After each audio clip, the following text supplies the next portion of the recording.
Hey, if you're new, welcome. If you're not new and you've been commenting on these videos, learning with us, thank you so much for stopping by. We're talking about resale, and is there a bubble or a balloon popping? Are we going into the bad times, or is this just more of how things have been and they're going to keep being like this?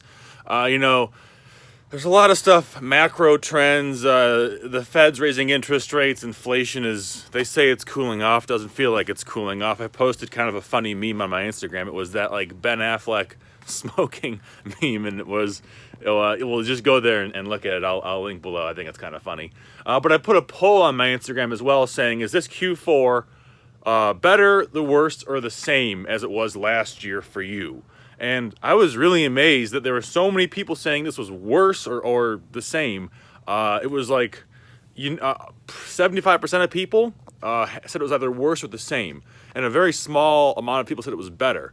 And that kind of was odd to me because this is a great Q4 for me. I think this is just like, obviously it's hard to know what's going on, especially from a bird's eye view and if we're just trying to make these micro assumptions. But what I think is happening is a lot of people got really, really used to looking at resale as like a retail arbitrage primary mode of making money. And retail arbitrage, where you can just, take things off the shelf and sell them and make 10 or 20% profit no matter what it is, that's kind of gone. We've, between supply chains slowly getting back to normal, between inflation making these profits less and less realistic, between the amount of people who are having a hard time buying these things, I really do think that we have to get back to basics, to the fundamentals, to like finding ways to add value in tangible ways, not just being a middleman for value and taking kind of a frictional fraction. I don't know. What do you think? I'd love to hear your comments below on that. But that's like my theory, is that the reason so many people are having a hard time with resale and being self-employed and using Amazon FBA and doing eBay and all that stuff is because a lot of them have kind of like, the rise of the cook group. I hate the term cook groups because you're not selling drugs. You're not taking any significant risk. You're buying, like, I just purchased the third printing of the Philly Special Christmas record. People were buying that for $100, selling it for $200.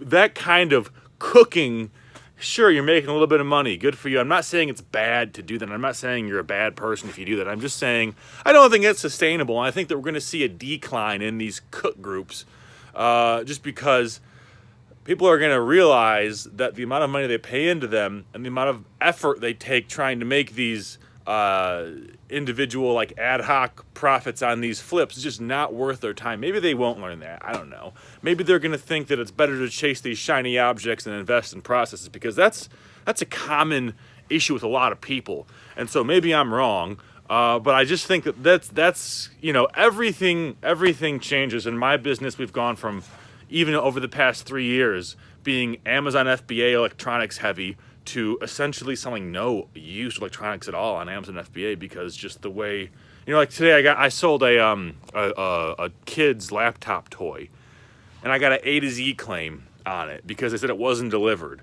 and it was delivered. The tracking says it shows up, and I win that decision, and then they open up another one 20 minutes later saying not as described. And just a lot of stuff like that makes it where, and not to say that Amazon's bad for electronics, but just to say that, like, okay, that wouldn't have happened 3 years ago or 2 years ago. And just being self-employed, I was talking to Ashley about this. With her job, it's a giant corporation, and they have no agility, and they try and make rules, so they can control the dumbest person on the floor. The larger a company, the slower they can turn, the harder it is to pivot. Stuff like that. A big freighter in the ocean cannot do a 90-degree turn, and a jet ski can. And the self-employed people, whether it's private labeling or resale or selling services or whatever you do, if you're a dog walker or if you're doing, video games like me, it doesn't really matter in the sense that you can change. Like, if you're a dog walker, you can walk, chameleons the next day. You might have a hard time finding them, But that's what I'm saying. It's like you can easily pivot using the skills that you have to apply them to whatever change in the industry, whatever innovation, that's the word I was looking for, whatever innovation occurs, you know, in an abstract sense. You can make those changes, you can pivot, you can be agile, and it's easy to do that. But the flip side of the ease of that is you actually have to do it. You can't get too comfortable doing any one thing. You can't put all your eggs in one basket. I mean, trust me, I've got a warehouse full of stuff that I don't really want to have because I did not, you know, not to say that I put all my eggs in one basket, but I bought a really big basket and I filled it with eggs. I'm just trying to cope with it right now, I guess, convince myself otherwise. So what am I doing to alleviate all the eggs in one basket syndrome? Auctions. You know, this is one of the most difficult things for me personally as just like a competitive person to grasp is that, well, like for example, this is a sealed Skyrim PS3 game. I bought it in a collection. Somebody local, I don't know, I paid 25 bucks for it, I think, and I bought a lot of other sealed games with that. And I think I have this listed at $65. I don't remember exactly. But it's not selling. It's not selling, and I don't want to lower the price because in my mind, I'm losing to the guy who sold it to me. He got the better of me, which is just stupid. In reality, on that single bulk deal, I bet I've made 800 bucks. So it's profitable, and at this point, I should just auction that off, take the revenue, and reinvest it in another deal that I think is going to be good. I mean, I've got, like I said, I've got clothes, I've got shoes, I've got all these things that are like relics of trends I followed in the past or experiments I had or any of that kind of stuff. And it would benefit me so much more, you know, 2023 Blake would benefit so much more from the revenue from a loss than he would from holding out, taking up the space in my warehouse, taking up the mental bandwidth. I mean, this is what I'm hitting on these past few videos.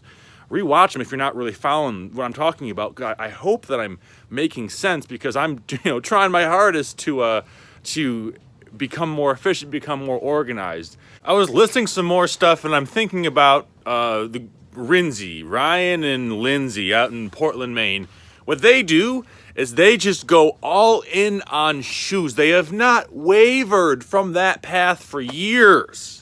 And they are doing what, $50,000, $60,000, $75,000 a month in revenue doing used shoes? That kind of consistency is what I am trying to accomplish.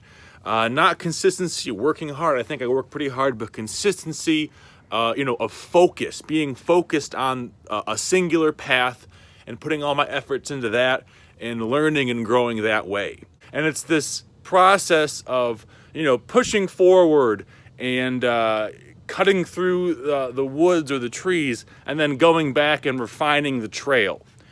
Does that make sense? Does that analogy make sense? I've pushed so far forward into this, you know, my mother said that there's 4 kinds of business people. There's pioneers, there's systems people, there's sales people, and there's one other. I don't know. But she said that I am a pioneer. That's the way I do business.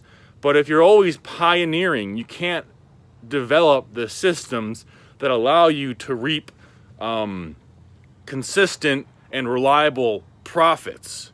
So it's good to be trying new things. It's good to be exploring and finding new ways. But at a certain point, Blake, I'm talking to you. I'm talking to all you out there who are like me and struggle with this kind of accountability in your business. Sometimes you got to go back. You know, Ashley said it to me yesterday. She said, you know, you think every business person, you think that they haven't had to go back and fix their mistakes and liquidate and do that stuff? Even if things are going good, you are still accountable for whatever decisions you may have made 2 years ago. Not in like the moral sense, but in the sense of like, I'm still paying for warehouse space for 2 racks of winter coats.